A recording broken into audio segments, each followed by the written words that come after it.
why is it that we don't seem to be able to adjust ourselves to the physical environment without destroying it? Why is it that in a way this culture represents in a unique fashion the law of diminishing returns, that our success is a failure, that we are building up, in other words, an enormous technological civilization which seems to promise the fulfillment of every wish almost at the touch of a button. And yet, as in so many fairy tales, when the wishes finally materialize, they're like fairy gold. They're not really material at all. In other words, so many of our products, our cars, our homes, our clothing, our food, it looks as if it were really the instant creation of pure thought. That is to say, it is thoroughly insubstantial, lacking in what the connoisseur of wine calls body.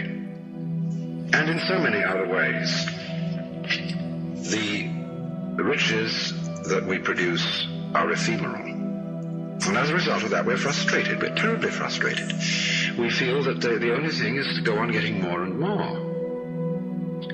And as a result of that, the whole landscape begins to look like the nursery of a spoiled child who's got too many toys and is bored with them and throws them away as fast as he gets them, plays them for a few minutes.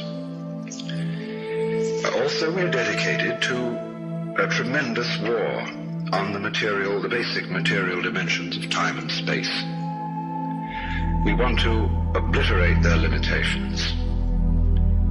We want to get everything done as fast as possible. We want to convert the rhythms and the skills of work into cash, which indeed you can buy something with, but you can't eat it.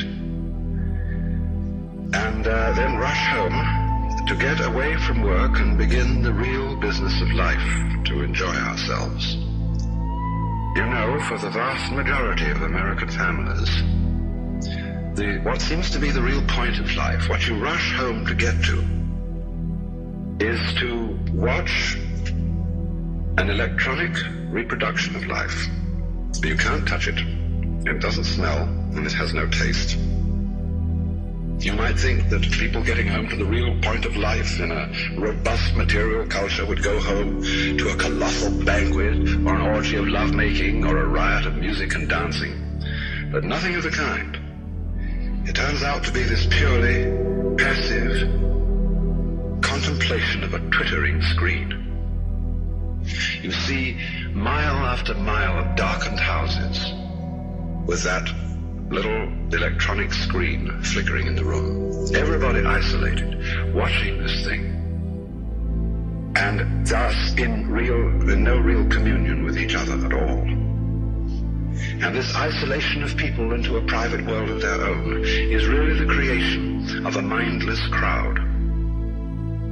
And so we don't get with each other, except for public expressions of getting rid of our hostility, like football or prize fighting. And even in the spectacles one sees on this television, it's perfectly proper to exhibit people slugging and slaying each other, but oh dear no, not people loving each other, except in a rather restrained way. One can only draw the conclusion that the assumption underlying this is that expressions of physical love are far more dangerous than expressions of physical hatred.